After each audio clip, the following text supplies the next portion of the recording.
Tadi aku pergi Sungai Wang. Lepas tu aku jumpa melukis Toy Story ni. Aku tengok dia dah letak kad dekat atas ni.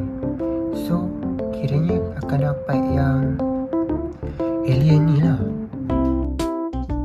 Betul ke? Kau nak tahu betul ke tak? Kita kena buka. Jom.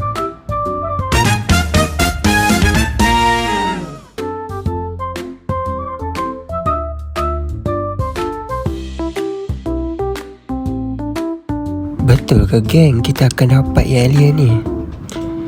Jom kita unboxing. Sebenarnya aku memang dah lama cari yang alien ni. Dalam banyak-banyak karakter Toy Story ni, aku paling suka yang alien ni sebab dia comel gila weh. Kalau betul dapat yang alien ni, aku tak tahulah nak cakap macam mana.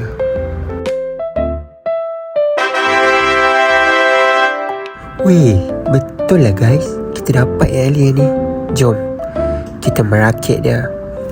Let's go.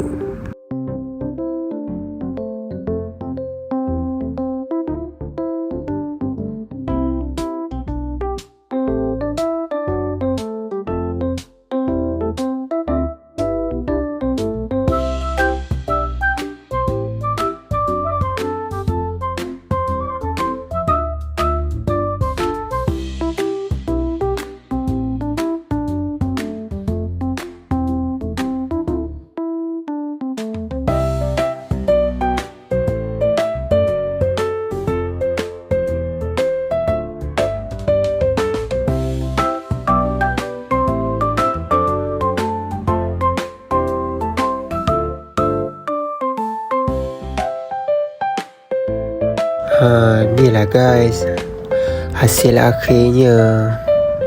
Comel kan? Okay lah guys, korang jangan lupa subscribe, komen, share tau. Bye bye.